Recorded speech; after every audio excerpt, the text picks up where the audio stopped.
India, as you know, has told me they are stop. You know, it's a process. You can't just stop it. But by the end of the year, they'll be down to almost nothing. And as you know, we are going to be making a big trip next week. Some of you are going with us. We'll be going to Malaysia, South Korea, and Japan. In South Korea, I'll be meeting with President Xi of China. We'll have a pretty long meeting scheduled. We can work out a lot of our questions and our doubts and our tremendous assets together. So we look forward to that. I think something will work out. We have a very good relationship, but that'll be a big one for the Middle East. And Mark, as you know, we did the Middle East plus. I think we'll make a deal. I think we're going to make a deal on the rare earth is the least of it. Look, the tariffs are much more powerful than the rare earth. The rare earth is a disturbance, but there's a lot of rare earth around. I'll tell you, I've had more calls on rare earth. We've got it. Everybody's. We'll make a deal on, I think, everything. I think we're going to make a deal on soybeans and the farmers. That's okay. India and Pakistan.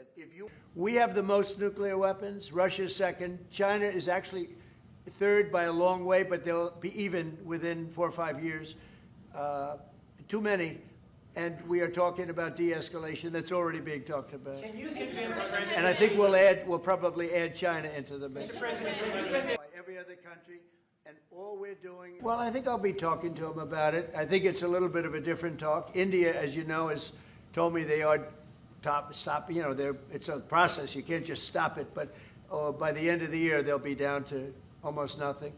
That's a big thing. That was almost 40% of the oil. India, they've been great. Spoke to Prime Minister Modi yesterday. They've been absolutely great. China's a little bit different. You know, they're a little bit different relationship they have with Russia. It was never good, but because of Biden and Obama, they got forced together. They should never have been forced together, but they're a little bit forced. But they're by nature, they can't be friendly. They can't be friendly. By nature, I hope they are friendly, frankly, but they can't be.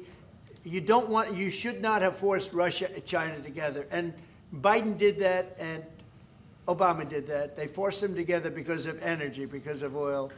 And so they are closer than they would normally be.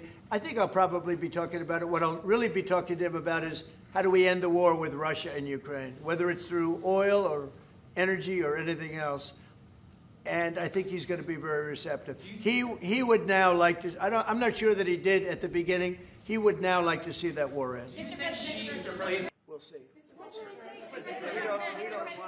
I think he can have a big influence on Putin. I think he can have a big influence on a lot of people. Look, he's a respected man. He's a very strong leader of a very big country. Yeah, I think he can have a big influence. And we will certainly be talking about Russia, Ukraine.